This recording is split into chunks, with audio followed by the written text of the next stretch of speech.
नमस्कार, ABP news पर हाजिर हूं मैं रोमाना इसार खान। इजरायल और हमास के बीच पिछले 13 दिन से जंग जारी है, लेकिन इस युद्ध को लेकर एक सियासी लड़ाई जो भारत में चल रही है। आज हम जिस सियासी लड़ाई की बात कर रहे हैं वो एनसीपी के नेता शरद पवार के बयान के बाद है। पवार ने 4 दिन पहले मुंबई में अपनी पार्टी की बैठक के दौरान इजरायल हमास युद्ध पर बोलते हुए खुलकर फिलिस्तीन का साथ दिया और मौजूदा सरकार को कटघरे में खड़ा किया। अतीत के प्रधानमंत्रियों को अनदेखा करते हुए मौजूदा प्रधानमंत्री यानी नरेंद्र मोदी इजरायल के पक्ष में खड़े हो गए हैं, यह पवार की तरफ से कहा गया। और पवार ने यह भी कहा कि उनकी पार्टी पूरी तरह इजरायल के खिलाफ और फिलिस्तीन के साथ है। उनके इस बयान पर बीजेपी अब आग बबूला है। नितिन गडकरी, पीयूष गोयल जैसे मंत्रियों ने शरद पवार के इस बयान की कड़ी निंदा की है। हेमंत बिस्व शर्मा ने तो यहां तक कह दिया कि लगता है शरद पवार गाजा में हमास की तरफ से लड़ने के लिए अपनी बेटी सुप्रिया मैडम को भेजेंगे। सुप्रिया सुले आप जानते हैं शरद पवार की बेटी है, लेकिन अब सवाल यह कि जब भारत ने आधिकारिक तौर पर बयान देकर साफ कर दिया कि वो हमास के आतंकवाद के खिलाफ और फिलिस्तीन की स्वतंत्रता के समर्थन में है, तो फिर देश में राजनीतिक बंटवारा क्यों? क्या अपने अपने वोटर्स को सियासी संदेश देने के लिए इस तरह के आरोप प्रत्यारोप का खेल खेला जा रहा है? आज की हुंकार इन्हीं तमाम सवालों के इर्द गिर्द, लेकिन पहले सियासी वार पलटवार।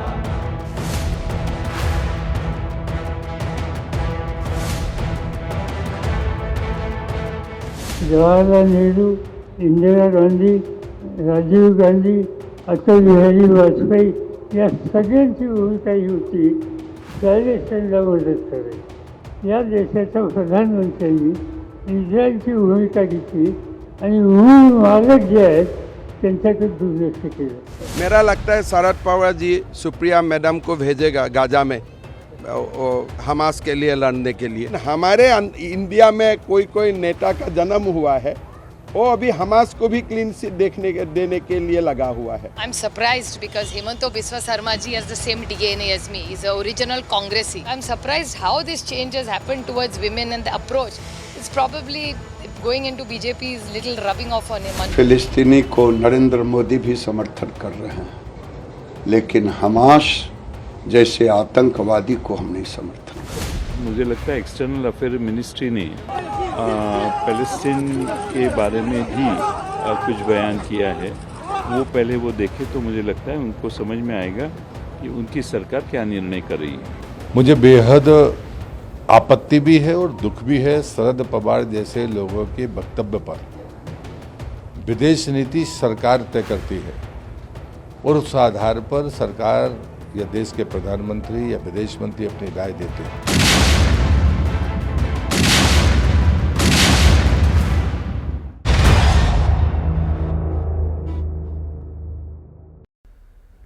मैं आपको परिचय कराती हूँ खास मेहमानों का पैनल। बीजेपी की तरफ से सांसद हैं सुधांशु त्रिवेदी, प्रवक्ता पार्टी के वो हमारे साथ जुड़ रहे हैं। सीमा मलिक एनसीपी की प्रवक्ता हमारे साथ मौजूद हैं।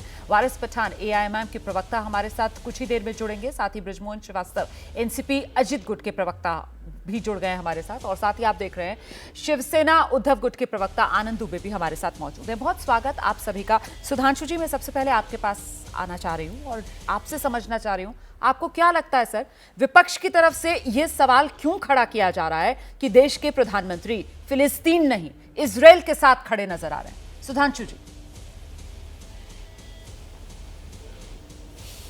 देखिए, एक बहुत बड़ी समस्या ये आ गई है कि आतंकवाद का विषय हो या कोई अंतर्राष्ट्रीय विषय, एक बहुत बीमारी भारत की पार्टियों में और खासकर सेकुलर जमात की पार्टियों में आ गई है कि आतंकवाद के विषय को भी लेकर अगर हमें चंद कट्टरपंथी मुस्लिमों का वोट प्राप्त हो जाए तो हमें हिचकते नहीं है। याद करिए शरद पवार जी ने आज ये बोला, फिलिस्तीन के बारे में बोला, ठीक है, फिलिस्तीन पर तो भारत सरकार का भी रुख एकदम स्पष्ट है कि हम फिलिस्तीन का एक राज्य के रूप में स्थापना का समर्थन करते हैं, परंतु इजराइल के साथ शांतिपूर्ण वार्ता के द्वारा।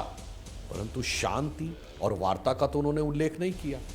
कांग्रेस वर्किंग कमेटी ने भी फिलिस्तीन के पक्ष में बोला, एक शब्द नहीं बोला हमास के बारे में। और ये बीमारी कहां से है? याद करिए 2005 के बिहार के चुनाव में लालू प्रसाद यादव जी एक ऐसे शख्स को लेकर चलते थे जिसको देखने में ओसामा बिन लादेन की तरह लगता। क्या था भाई ये? 1991 के चुनाव में मुझे याद है, हम लोग तब इंजीनियरिंग में पढ़ते थे, उस दौर में राजीव गांधी जी के टाइम में कांग्रेस सद्दाम हुसैन का फोटो लगा के प्रचार कर रही है। सद्दाम हुसैन का क्या लेना देना भाई भारत के मुसलमानों से? और 100 साल पहले 1920 में जब फर्स्ट वर्ल्ड वॉर के बाद टर्की से खलीफत खत्म हो गई थी, तो टर्की में खलीफा को रेस्टोर किया जाए, इसके लिए कांग्रेस आंदोलन का समर्थन कर रही थी। ठीक है। और विनम्रता के साथ कहता हूं, महात्मा गांधी उसके साथ थे। तो ये 100 साल पुरानी बीमारी है, जिसकी वजह से देश का भी नुकसान हुआ और मुस्लिम समाज का भी नुकसान होता है कि ऐसी छवि बनती है कि जैसे कि हम देश के बाहर मुसलमानों की भावनाएं जोड़ रहे हैं, और वो भी सिर्फ अपराध और आतंकवाद से। ठीक है सर, मैं सीमा मलिक जी के पास लेकर चल रही हूं दर्शकों को, और आप मुझे बताइए स्पेसिफिकली कि जबकि विदेश मंत्रालय की तरफ से बाकायदा बयान जारी करके ये कहा गया है कि भारत का स्टैंड वही है, हम संप्रभु स्वतंत्र फिलिस्तीन अलग देश की वकालत करते आए हैं और अभी भी कर रहे हैं, तो फिर आपकी पार्टी के नेता को ऐसा क्यों लग रहा है कि भारत सरकार, प्रधानमंत्री मोदी फिलिस्तीन के खिलाफ है, इजराइल के साथ है? देखिए मैं रुमाना जी, मैं आप बिल्कुल आपको जो भी बोलूंगी, देखिए मुझे ऐसा लगता है कि एक ऐसा नैरेटिव बनाया जा रहा है कि हम इसके खिलाफ हैं या उसके खिलाफ हैं या हम टेररिज्म को सपोर्ट कर रहे हैं। तो मैं आपको सिर्फ ये कहना चाहूंगी कि हमारी पार्टी किसी भी टेररिस्ट एक्टिविटी को सपोर्ट नहीं करती है, और एक ऐसा नैरेटिव फैलाना कि हम टेररिस्ट को सपोर्ट कर रहे हैं या we are against the government, ऐसा कुछ नहीं है। देखिए आपने शायद उनका स्टेटमेंट माननीय पवार साहब का आपने शायद मेरे ख्याल से गौर नहीं किया। उन्होंने केवल एक ये बोला था कि external affair ministry and national head के जो बयान है उनमें थोड़ा सा विरोधाभास है। तो यही बात उन्होंने बोली थी कि ये कोई गलत बात नहीं है। ये सबको पता है कि शुरू से ही, चाहे वो अटल बिहारी वाजपेयी जी की सरकार हो या इंदिरा गांधी जी की सरकार हो, तो पहले से एक वी वांटेड मतलब सीमा जी, आप मेरा जो सवाल है उसका जवाब प्लीज दे दीजिए। आप अपनी सफाई देने लगी कि आप लोगों की जो पार्टी है वो टेररिज्म के साथ नहीं है। मैं ये जानना चाहती हूँ कि भारत सरकार की तरफ से तो बाकायदा विदेश मंत्रालय ने बयान दिया ना, विदेश मंत्रालय ने बयान दिया ना, फिर आपको ऐसा क्यों लग रहा है? आपकी पार्टी के नेता को ऐसा क्यों लग रहा है? आप मुझे एक पॉइंट बता दीजिए। लग रहा है क्योंकि उन दो बयान है। हाँ। हमारे नेशनल हेड का बयान था, उन्होंने वेरी कैटेगोरिकली सेड कि वी आर सपोर्टिंग इजराइल। तो ही जस्ट सेड कि इन दोनों बयानों में एक विरोधाभास है। जो एक्सटर्नल अफेयर मिनिस्ट्री के जो क्या, वही तो मैं समझना चाह रही हूँ, विरोधाभास क्या है, यही तो मैं जानना चाह रही हूँ। जो प्रधानमंत्री का ट्वीट था वो किस दिन का था? आप तारीख जानती है ना? वो 7 अक्टूबर का था। 7 अक्टूबर को क्या हुआ था? सीमा मलिक जी सुन लीजिए, प्लीज सुन लीजिए। सीमा मलिक जी प्लीज सुन लीजिए। 7 अक्टूबर को क्या हुआ था? 7 अक्टूबर को इजराइल पर आतंकवादी हमला हुआ था। वो किसने किया था? वो हमास के आतंकवादियों ने किया था। और अगर उस आतंकवादी हमले के खिलाफ देश के प्रधानमंत्री की तरफ से ट्वीट करके कहा जाता है कि भारत आतंकवाद के खिलाफ है और हम इस मुश्किल वक्त में इजराइल के साथ खड़े हुए हैं, तो फिर वारिस पठान साहब ये आरोप लगा दिए जाएंगे कि भारत सरकार जो है वो फिलिस्तीन के समर्थन में नहीं है, वो इजराइल के समर्थन में। इसे कैसे समझा जाए? वारिस पठान साहब, एंड आपके नेशनल हेड कुछ और बोल रहे हैं, हमारे एक्सटर्नल अफेयर मिनिस्ट्री कुछ और बोल रही है। सीमा जी एक मिनट, वारिस जी को सुन लेते हैं दोबारा। सुनिए मैडम, टेररिस्ट को सपोर्ट कर रहे हैं। मैंने ये नहीं कहा, मैंने ये नहीं कहा। वारिस पठान साहब प्लीज आइए, हमें राजनीति नहीं करनी। वारिस पठान साहब को लेकर आइए मेरे साथ स्क्रीन पर। आइए वारिस पठान साहब। हाँ जी, रोमाना जी, इनका आवाज जी जी जी जी रोमाना जी, देखिए 1977 में भारत के जो पूर्व प्रधानमंत्री थे लेट श्री अटल बिहारी वाजपेयी, जो उस वक्त के डिस्टर्बेंस आ रही है बहुत, आवाज में मुझे लगता है कुछ दिक्कत आ रही है, please. Ji ji ji sir, जी अभी आ रही है आवाज? जी जी क्लियर। रुमाना जी, 1977 में जब हमारे देश के पूर्व प्रधानमंत्री लेट श्री अटल बिहारी वाजपेयी देश के उस वक्त एक्सटर्नल अफेयर्स मिनिस्टर थे, उन्होंने मंच से खड़े होकर कहा था कि इजराइल ने पैलेस्टीनियनों की ज़मीन के ऊपर गैर कानूनी कब्जा कर लिया है और इजराइल को ये कब्जा छोड़ना होगा, ताकीद किया था। बिल्कुल। वहां पर नेल्सन मंडेला ने इजराइल फलस्तीन की तायद की।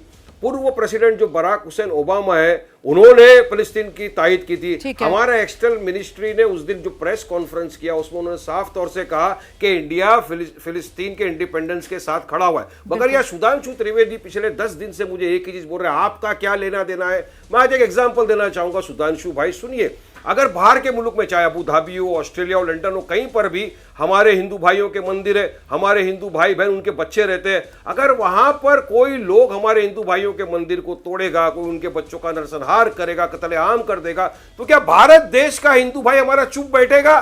नहीं बैठेगा, वो भी आपत्ति उठाएगा। हम आपके साथ खड़े रहेंगे, हम आतंकवादियों के खिलाफ है, हम वायलेंस का कंडेमनेशन करते हैं। और मेरा फिलिस्तीन से, मैं बार बार कह रहा हूं कि मेरा ह्यूमैनिटी से भी नाता है, मेरा वहां पर आस्था भी जुड़ी है, मेरा पहला किबला वहां पर है, मेरी मस्जिद अक्सा वहां पर है, मेरा बैतुल मुक़द्दस वहां पर है। और वारिस पठान साहब, आप जो बात कह रहे हैं कि पिछले 10 दिन से सुधांशु जी जो कह रहे हैं, तो सुधांशु जी के जवाब में पिछले 10 दिन से आप भी यही सब रिपीट कर रहे हैं।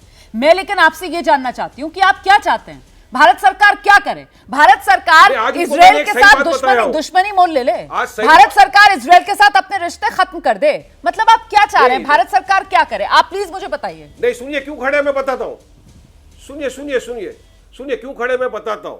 जब हिटलर यहूदियों पे जुल्म कर रहा था, ये सावरकर आरएसएस वाले खड़े थे हिटलर के साथ। इजराइल अब जब फिलिस्तीनी मुसलमानों पे जुल्म कर रहा है, बीजेपी खड़ा हो गया है जाके इजराइल के साथ। इंडिया ने 3 महीना 13 महीने का क्या लेना देना इजराइल से? ये तो तालिबान को भी बोल रहे थे ना आतंकवादी, अब तालिबान के साथ में ट्रेड वार्ता चालू कर दिए, सब कर दिए। अरे जो आतंकवादी गतिविधियां करता है उसका कंडेमनेशन करिए। मगर आप खड़े खड़े अगर थक गए हो इजराइल के साथ सुधांशु जी, तो प्लीज हाथ जोड़ के विनती है, थोड़ा मणिपुर चले जाइए। जवाब देना चाह रहे हैं सुधांशु जी, सकते हैं, वहां भी हमारी बहनों के साथ इस तरह का, लेकिन आपने मेरे सवाल का जवाब नहीं दिया कि आप क्या चाहते हैं, भारत सरकार क्या करे? क्योंकि भारत सरकार की तरफ से तो बैलेंसिंग एक्ट किया जा रहा है सुधांशु जी, भारत सरकार की तरफ से बैलेंसिंग एक्ट किया जा रहा है, लेकिन विपक्ष इससे संतुष्ट नहीं है। ठीक है सुधांशु जी, भारत सरकार को पैलेस्टीन के साथ खड़ा होना चाहिए, उनकी आजादी के साथ खड़ा होना चाहिए। मैं जवाब देना चाहता हूं। देखिए वारिस पठान साहब, जिस चैनल पर बैठे उसी की बात करिए। अब आप पिछली बात किए तो मैं भी बता देना चाहता हूं, आप भी 10 दिन से लगातार झूठ बोल रहे हैं। 1977 में अटल जी के स्टेटमेंट को कोट कर रहे हैं, उसके बाद तो बदलाव याद नहीं है। 1978 में कैंप डेविड एकॉर्ड हुआ, जिसमें जो जमीन गाजा स्ट्रिप भी थी, ये उस समय इजिप्ट के पास थी 67 की लड़ाई से पहले, और इजिप्ट का सिनाई डिजर्ट, जो अकेला सिनाई का रेगिस्तान इजराइल के कुल क्षेत्रफल का 4 गुना था, वो भी इजराइल ने कब्जा कर लिया था। तो 1978 में इजिप्ट ने सिनाई का रेगिस्तान ले लिया और गाजा स्ट्रिप छोड़ दिया, और उसके बाद इजिप्ट को मान्यता प्रदान कर दी। तो बात तो खत्म हो गई वहां पे, कहां 77 वाली बात पे चढ़े हुए हैं। और इजिप्ट सबसे बड़ा मुस्लिम देश था, सबसे बड़ा मुस्लिम देश था जिसने इजराइल को मान्यता दी, इसीलिए 1981 में अनवर सादात की हत्या हुई। सच बोलिए ना, अपनी बात के लिए पूरा झूठ करके मत बोलिए। अब मैं दूसरी बात कहता हूं, आपने कहा कि हम इजराइल से और फिलिस्तीन से क्या प्राप्त होने वाली बात है। हम फिलिस्तीनियों का एक देश के रूप में समर्थन करते हैं, यह बात सरकार की स्थापित नीति थी, आज से नहीं हमेशा से। मगर इजराइल के साथ संबंध ये किसने बनाया था? हमने बनाया था क्या? 1992 में पीवी नरसिम्हा राव की सरकार में, कांग्रेस सरकार ने बनाया था, और राजीव गांधी के समय में उसकी शुरुआत हुई थी, जब कांग्रेस 400 की मेजॉरिटी के लेकर सरकार खड़ी हुई थी। और आज हम कहना चाहते हैं, हमें इजराइल से क्या मिलता है? डिफेंस टेक्नोलॉजी मिलती है। इजराइल एक डेवलप्ड कंट्री है, पहली बात ये समझ लीजिए। जो 75 साल पहले बना, रेगिस्तान में उन्होंने फसल उगा के दिखा दी। दुनिया का डेवलप्ड कंट्री है। डिफेंस टेक्नोलॉजी, इंटेलिजेंस की टेक्नोलॉजी, मेडिकल की टेक्नोलॉजी, एग्रीकल्चर की टेक्नोलॉजी मिलती है। यह मैं आपसे पूछना चाहता हूं, हमारी सहानुभूति फिलिस्तीन से आपको क्या मिलता है बताइए? मैं पूछना चाहता हूं क्या मिलता है। और रही बात आपने कही कि अगर किसी का मंदिर टूटा जाता है तो वारिस पठान साहब, कश्मीर में हजारों मंदिर तोड़ दिए गए, कोई चू बोला हो तो बोलिए। और मैं अभी 2 साल पहले की बात बता रहा हूं, तमिलनाडु का पेरम्बूर जिला, कोलत्तूर गांव, जहां की आबादी में 70% मुसलमान हो गए, और मुसलमानों ने यह कह दिया कि अब चूंकि हम 70% हो गए हैं तो हमारी अब मंदिर में पूजा नहीं होनी चाहिए, घंटे नहीं बजने चाहिए। और तमिलनाडु की सरकार ने मान लिया, उत्तर से दक्षिण तक कोई सेक्युलरिज्म का सूरमा बोला हो तो बोलिएगा। वो तो मद्रास हाईकोर्ट ने इंटरवीन किया, इसलिए दोबारा पूजा चालू हुई। इसलिए जब ज्ञान दीजिए तो सोच समझ के ज्ञान दीजिए, और यह मत समझिए आज के समय में जनता आज्ञानी है। सही। मैं तो आपको ज्ञान दे रहा हूं। एक मिनट, वारिस पठान साहब बोल दीजिए कि इजराइल जो कर रहा है वो। मैं आ रही हूं वारिस पठान साहब, मैं आपके पास आ रही हूं। बृजमोहन श्रीवास्तव जी, मैं जरा सा आपको लेकर आना चाहूंगी सर। और यहां जो पॉइंट्स अभी रखे जा रहे थे ना सुधांशु जी की तरफ से, वाकई में 1992 का वो जिक्र कर रहे थे, तब पीवी नरसिम्हा राव प्रधानमंत्री थे देश के, और रक्षा मंत्री कौन थे? रक्षा मंत्री यही शरद पवार साहब थे जब हमारे कूटनीतिक संबंध इजराइल के साथ शुरू हुए। उससे पहले सर जवाहरलाल नेहरू प्रधानमंत्री थे 1950 में ना, जब भारत ने एक देश के तौर पर इजराइल को मान्यता दी। मैं ये जानना चाहती हूं कि आज शरद पवार की तरफ से जब ये कहा जा रहा है कि साहब अतीत में भारत के सभी प्रधानमंत्री जो हैं वो फिलिस्तीन के साथ खड़े हुए थे, लेकिन दुर्भाग्यपूर्ण आज के प्रधानमंत्री इजराइल के साथ खड़े हुए हैं, तो इसके पीछे क्या वाकई में वोट बैंक्स की पॉलिटिक्स वो हावी नजर आती है बृजमोहन जी?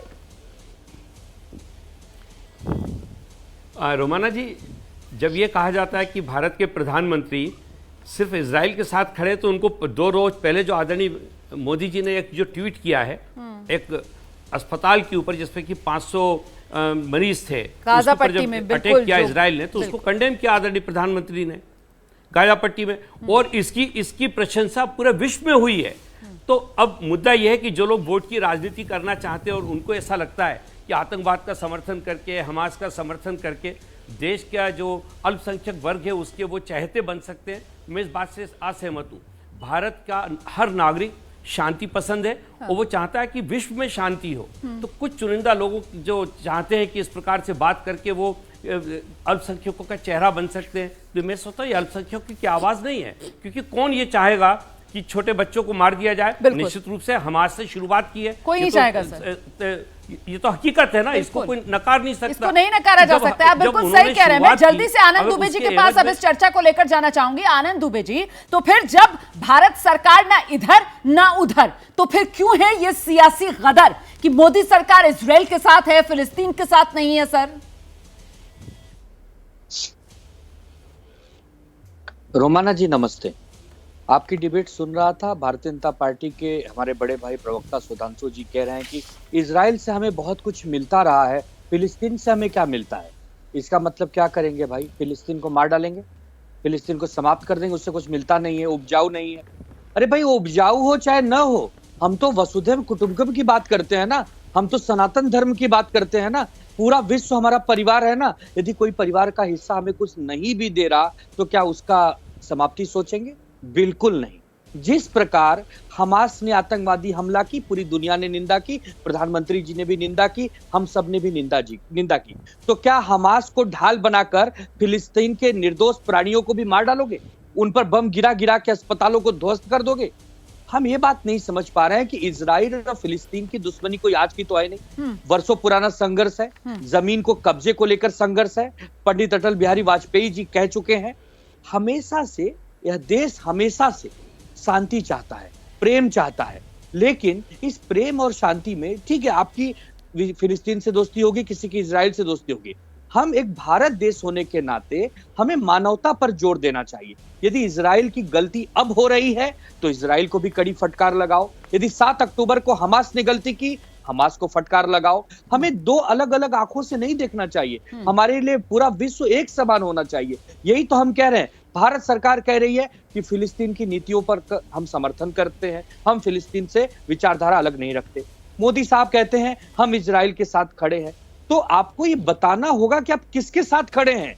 हमास के साथ कोई खड़ा नहीं, पूरा विश्व इकट्ठे कह रहा है कि भाई हमास एक आतंकवादी संगठन है, उसके साथ कोई खड़ा नहीं होगा। आनंद दुबे जी, जो बात आप कह रहे हैं, मुझे लगता है सुधांशु जी के पास अब चलना पड़ेगा। मैं सुधांशु जी, ये जो एक कंफ्यूजन है, क्योंकि प्रधानमंत्री का वो बयान जिसको बार बार कोट करने की, आ रही हूँ सर, आ रही हूँ, आपके पास भी आ रही हूँ। यहाँ पर दो लोगों की तरफ से कटघरे में खड़ा किया गया है सुधांशु जी को, तो उनसे जवाब तो लेना होगा ना सर। सुधांशु जी, सवाल यहाँ पर ये है कि ये वाकई में विपक्ष भ्रमित है या फिर भ्रम फैला रहा है? नहीं, विपक्ष बिल्कुल भ्रमित नहीं है, विपक्ष बहुत फोकस्ड है और हम बिल्कुल इन प्रिंसिपल सैद्धांतिक है। कारण बहुत साफ है, अब इसराइल बनाम फिलिस्तीन की बात करें तो इसराइल यहूदियों का देश है, यहूदी तो भारत में नगण्य है, 5-7 हजार के आसपास है, तो वोट बैंक तो वो है नहीं। हाँ, मगर मुस्लिम वोट बैंक एक है, जो मैंने कहा 100 साल की पुरानी ये खानदानी आदत है या यूं कहें शरारत है कि किसी न किसी बहाने अगर हमें पाकिस्तान का विषय लेकर, फिलिस्तीन का विषय लेकर किसी भी तरीके से मुस्लिम, सिर्फ कट्टरपंथियों में, सामान्य मुस्लिम की बात नहीं कर रहा, मुस्लिम कट्टरपंथियों को मुस्लिमों के whole sole exclusive copyright holder मान के, यानी जिसे कहते हैं ना थोक विक्रेता, होलसेल डीलर, उस ढंग से अगर हमें वोट की तिजारत मिल जाए। अब बताइए दुख और विडंबना क्या कहें कि शिवसेना के हमारे दुबे जी अपने प्रिय, अब बताइए बाला साहब ठाकरे जी की पार्टी को भी आज आकर यह कहना पड़ रहा है कि हम फिलिस्तीन वालों के साथ हैं। जनाब, अगर ईमानदारी की बात कहें तो आपको बात बताएं, क्यों सीखना चाहिए? मैं दर्शकों से कहता हूं जाके चेक करिए, मैंने एक जगह पढ़ा, दिन के समय सैटेलाइट की पिक्चर देखिए, इजराइल और फिलिस्तीन के आसपास कंसंट्रेट करिए तो जानते हैं क्या, सिर्फ इजराइल हरा भरा दिखता है, बाकी सब रेगिस्तान है। 75 साल में उन्होंने रेगिस्तान को हरा भरा कर दिया। यह सीखने को मिलता है टेक्नोलॉजी के रूप में। और रात के समय अगर देखना है तो सैटेलाइट की पिक्चर देखिए, नॉर्थ और साउथ कोरिया में, साउथ कोरिया जगमगाता हुआ रोशनी दिखता, नॉर्थ कोरिया अंधेरे में डूबता दिखता। वो कम्युनिस्ट हैं, ये कट्टरपंथी मुस्लिम हैं, दोनों अपने अपने इलाके में सिर्फ जनता को डुबो के रखना चाहते हैं। कभी विकास, इजराइल 75 साल पहले एग्जिस्टेंस में डेवलप हो गया, इजिप्ट कहीं बड़ा कंट्री था, क्यों नहीं डेवलप हो पाया भाई? ठीक है, ठीक है, पूछना चाहता हूं, सीरिया इतना आगे था, इराक कितना आगे था, ईरान कितना आगे था उस जमाने में, ठीक है, डेवलप होने की बजाय बर्बाद होता चला गया। प्लीज बारी का इंतजार कीजिए, प्लीज बारी का इंतजार कीजिए। वारिस पठान साहब आइए, और यहां सुधांशु जी जिस मूल बात पर फोकस करना चाह रहे हैं कि आपको समझना पड़ेगा कि आतंकवाद और आतंकवाद के खिलाफ लड़ना क्यों जरूरी है। अगर विकसित होना है तो, अगर तरक्की करनी है तो, जब तक वो फर्क नहीं कर पाएंगे तब तक हम कुछ हासिल नहीं कर पाएंगे सर। तो क्या वो फर्क जो होलसेल डीलर की वो बात कर रहे हैं, मुस्लिम वोट बैंक की, वही नहीं करने दे रहा है आप लोगों को? रुमाना जी, मैंने सुधांशु जी की बातों को सुना। आपसे एक दरखास्त और रिक्वेस्ट करूंगा कि जिस तरह आप शांति के साथ पेशेंटली सुधांशु जी की बातें सुन रहे थे, उसी तरह मुझे बोलने दो, क्योंकि मैं तो तर्क पे बात करूंगा, फैक्ट पे बात करूंगा, क्योंकि साउथ कोरिया और नॉर्थ कोरिया के बीच में जंग की बात करने अपन नहीं बैठे हैं, जो सुधांशु जी आपको घुमा रहे थे ना वर्ल्ड। मैं आपको फैक्ट के ऊपर लेके आना चाह रहा हूँ। सुधांशु भाई, जरा मेरी बात का जवाब दो। As per the Geneva convention के जो रूल्स है वॉर के, उसके अंदर क्या इलेक्ट्रिसिटी काट देना, फूड बंद कर देना, दवाई बंद कर देना, पानी का बंद कर देना, क्या ये सब अलाउड है? ये उसका उल्लंघन कर रहा है इसराइल, हाँ या ना? इसराइल कर रहा है। वहां पर जो मेडिसिन एड जाना चाहता है उसको रोक रहा है इसराइल, ये भी कन्वेंशन का उल्लंघन है, हाँ या ना?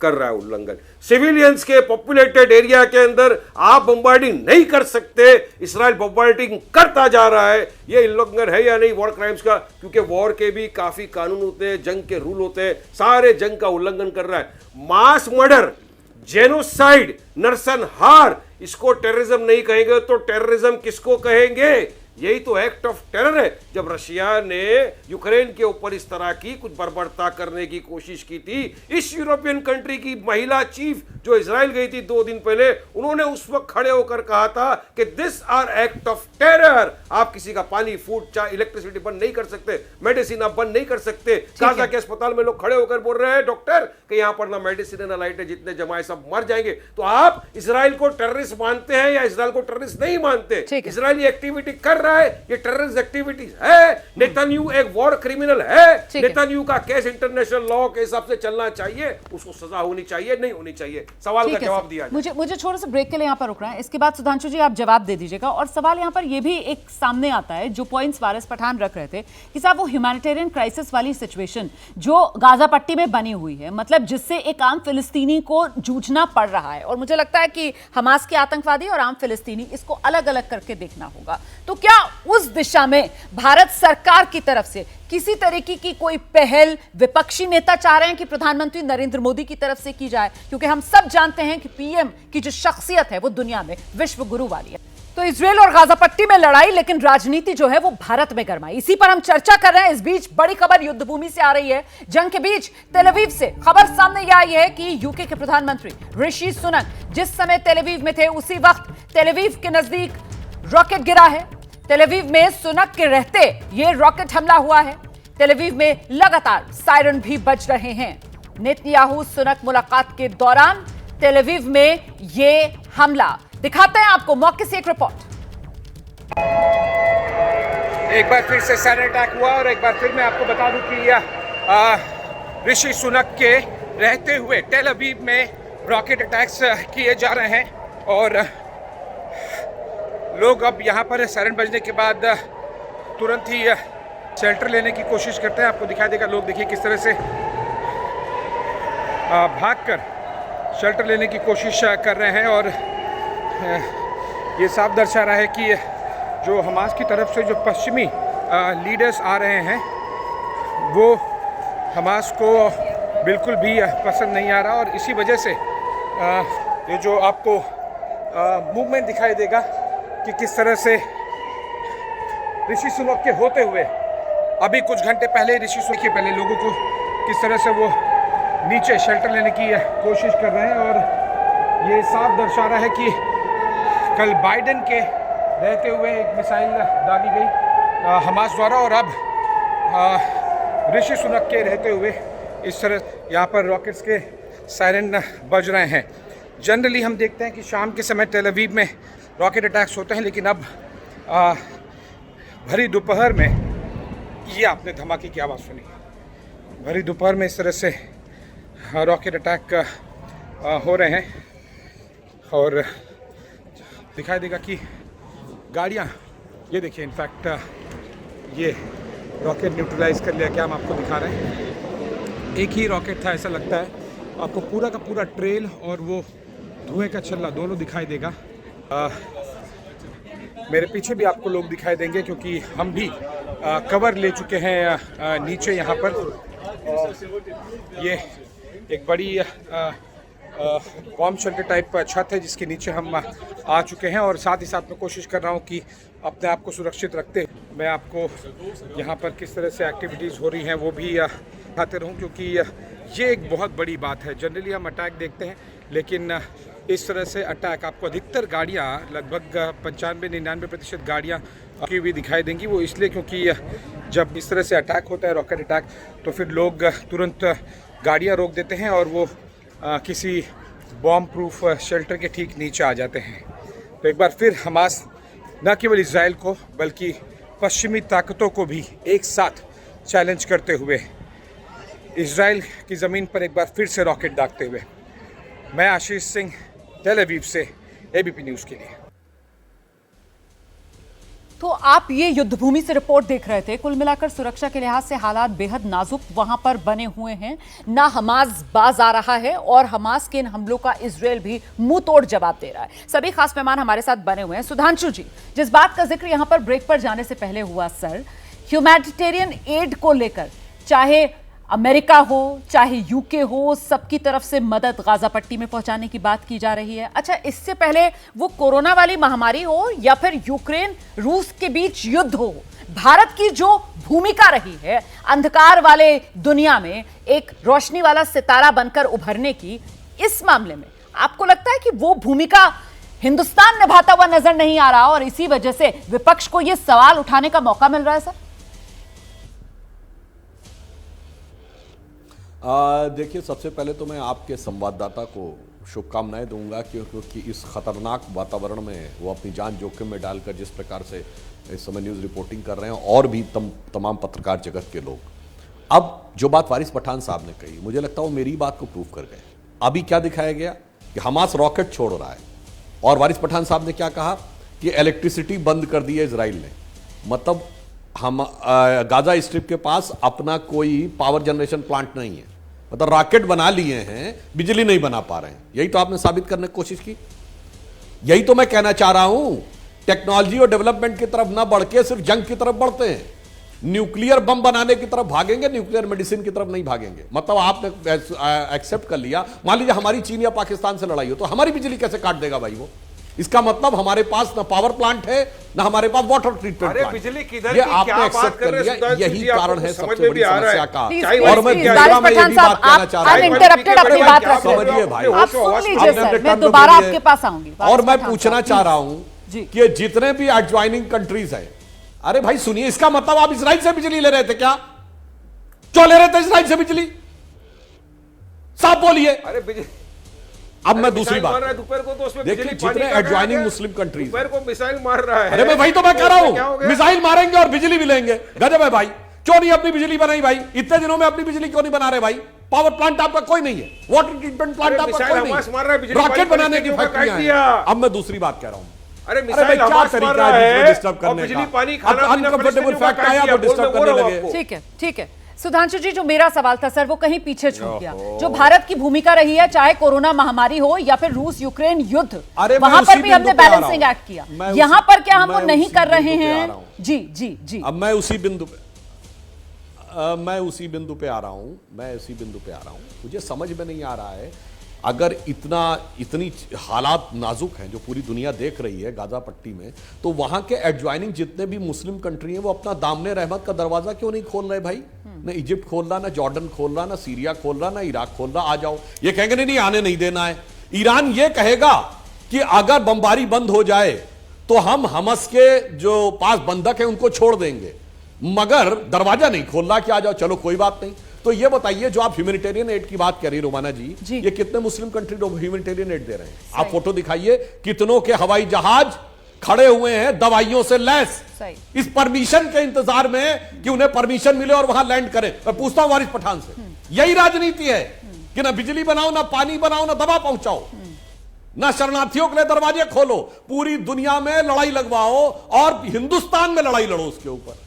ये मैं पूछना चाहता हूं। वरना एक देश की फोटो जरा सोशल मीडिया पे शेयर कीजिए कि साहब इतनी हमने ह्यूमैनिटेरियन एड, बिल्कुल हवाई जहाज तैयार खड़ा है, परमिशन मिले तो वो जाके वहां पे लैंड कर। नहीं सर, तो मतलब आप ये कह रहे हैं क्योंकि वो एडजॉइनिंग जो मुस्लिम कंट्रीज हैं, जिसमें जॉर्डन है, इजिप्ट है, लेबनान है, उनकी तरफ से किसी तरीके की मदद नहीं दी जा रही है, तो फिर हमारे देश में ये सवाल पूछना कि साहब हम क्या कर रहे हैं गाजा पट्टी को लेकर, जिसको लेकर अमेरिका है, यूके है, रशिया है, वो सब मदद देने की बात कर रहे हैं। आप ये कह रहे हैं कि हमसे ये सवाल ना पूछा जाए, मतलब मेरे सवाल का जवाब तो रह गया नहीं ना सर? जी, मैं रोमाना जी ये कह रहा हूं, हाँ जी, ये मेरा जवाब ये कि जो लोग आंसू बहा रहे हैं वो घड़ियाली आंसू बहा रहे हैं। अच्छा ठीक है, ठीक है। और तो मैं सवाल कह रहा सवाल हूं जो आप पूछ रहे हैं वो घड़ियाली आंसू, ठीक है सर, परफेक्ट। हाँ परफेक्ट सर, परफेक्ट जवाब लेती हूँ। वारिस पठान साहब, आपके आंसू ही घड़ियाली हैं, ठीक है, सिर्फ और सिर्फ राजनीति के लिए, या मैं कहूं कि सिर्फ और सिर्फ मोदी विरोध के लिए आप लोग इस तरीके के सवाल उठा रहे हैं। वारिस पठान जी,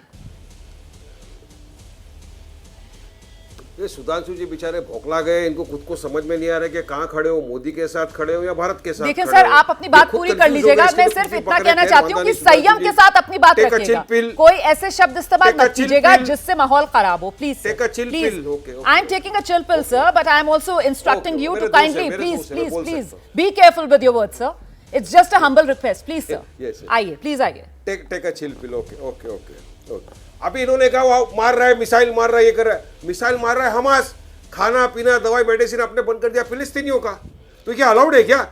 एक आदमी अगर आपके घर के ऊपर आके अटैक करेगा तो क्या सामने वाले क्या पूरे परिवार को नष्ट नाबूद कर डालेंगे क्या?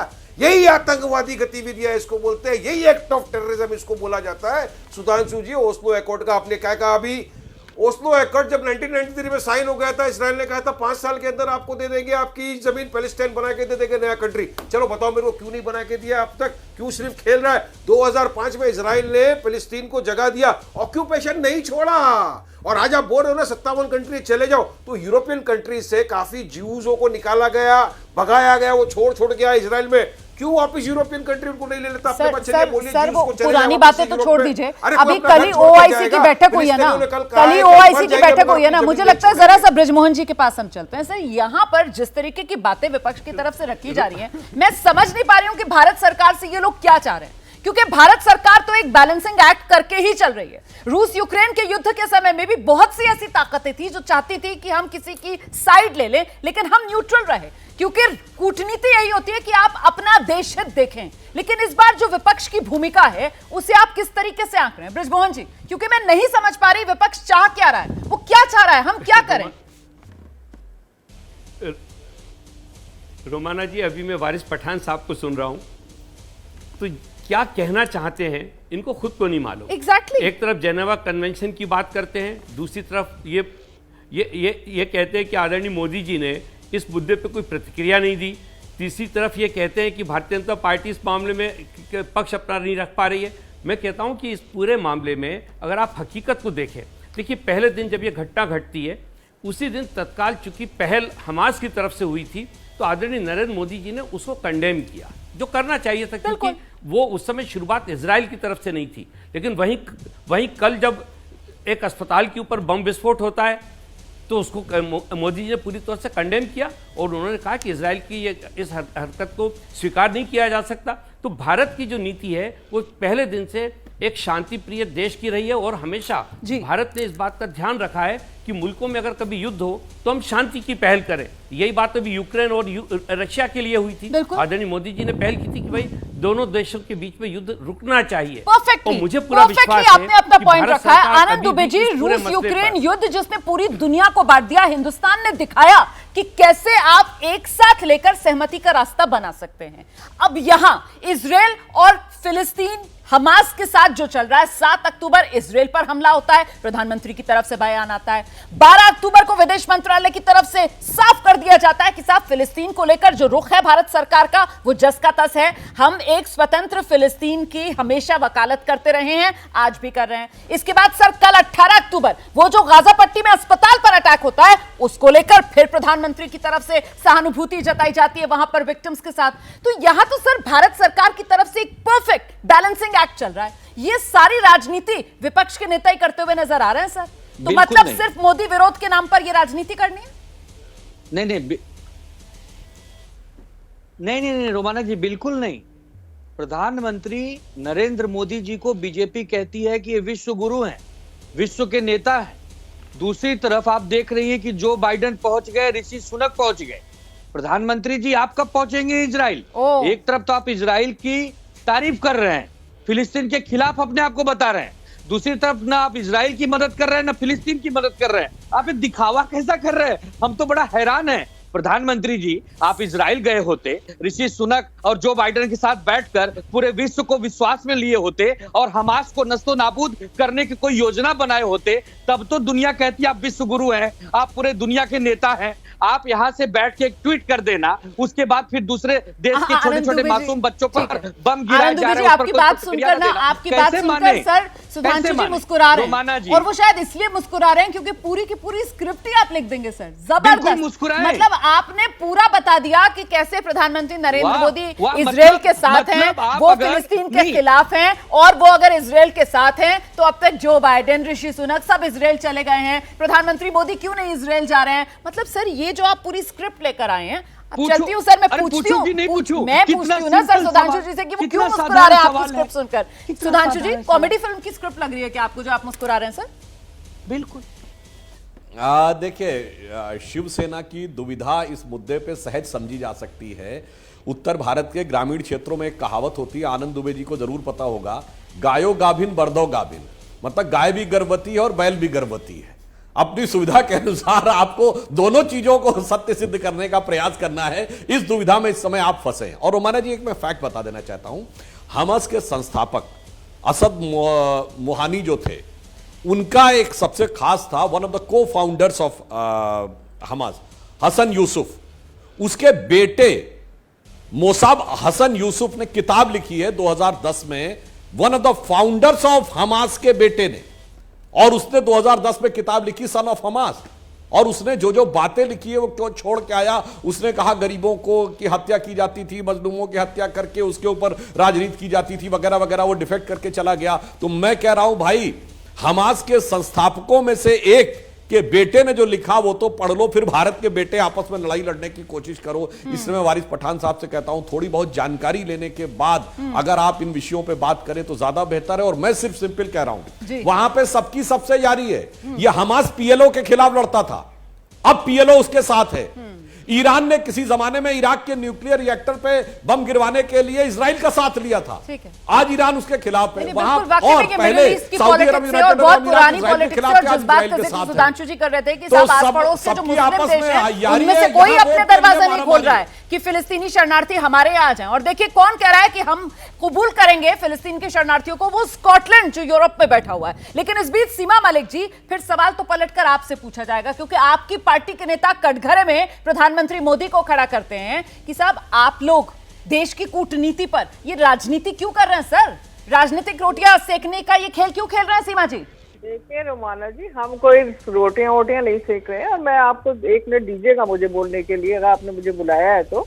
देखिए मुझे बड़ा ही दुख हुआ, जब हम बड़ा सम्मान करती हूँ मैं सुधांशु जी का, मगर जब उन्होंने ये बोला कि एक इजराइल एक बहुत सक्षम है और मतलब प्रोडक्टिव है, इसलिए हम उनका साथ देते हैं। तो देखिए मुझे बड़ा ही दुख है इस बात का कि हम हमेशा, जो भारत की जो नीति रही है, हमेशा मानवता के साथ हम खड़े हुए हैं। और अगर कोई सक्षम नहीं है, इसका मतलब ये नहीं कि हम उसको कुचलेंगे या हम उसके साथ नहीं रहेंगे। तो मुझे इस बात का बहुत दुख है। और दूसरी बात, आपने देखिए जो जिस तरह के कमेंट्स बीजेपी के नेताओं के आए हैं, अभी हमारी सुप्रिया ताई के ऊपर जिस तरह से उन्होंने कमेंट करा है कि अपनी बेटी को क्यों नहीं भेज देते। और चलिए समय इतना ही है मेरे पास, अगर आप उस दिशा में हम इस बहस को बढ़ाएंगे तो वो और लंबी खिंच जाएगी। बहुत बहुत शुक्रिया आप सभी का आज की इस चर्चा में हमारे साथ जुड़ने के लिए। लेकिन कुल मिलाकर भारत सरकार का रुख तो यही है कि वो ना इधर है ना उधर है, फिर भी देश की सियासत में ये सियासी गदर क्यों है, मुझे लगता है आप समझ गए होंगे, मुझे बताने की जरूरत नहीं है। इजरायल की तरफ से तस्वीरें जारी की गई हैं, हमास हमले के पीड़ितों की ये तस्वीरें हैं। इसमें कई जो बंधक बनाए गए हैं या जो गायब हो गए हैं या जो मार दिए गए हैं, उनकी ये तस्वीरें हैं। तेल अवीव यूनिवर्सिटी में ये तस्वीरें लगाई गई हैं। 1000 से ज्यादा लोगों की यहाँ तस्वीरें लगाई गई हैं, एक तरीके से श्रद्धांजलि जो इन लोगों को दी जा रही है। जैसे ही घड़ी का काटा दोपहर 2:30 पे आए, बबीता जी का दिल सास बहू साजिश के लिए मचल जाए। और ये है इनकी बहू, पूरे दिन ऑफिस की टेंशन हो जाए गॉन जब ये करें अपना फेवरेट शो फ्री टाइम पे ऑन। इनकी तरह आप भी देखें अपना फेवरेट शो अपने टाइम पर और डाउनलोड कीजिए एबीपी लाइव ऐप अपने स्मार्ट टीवी पर।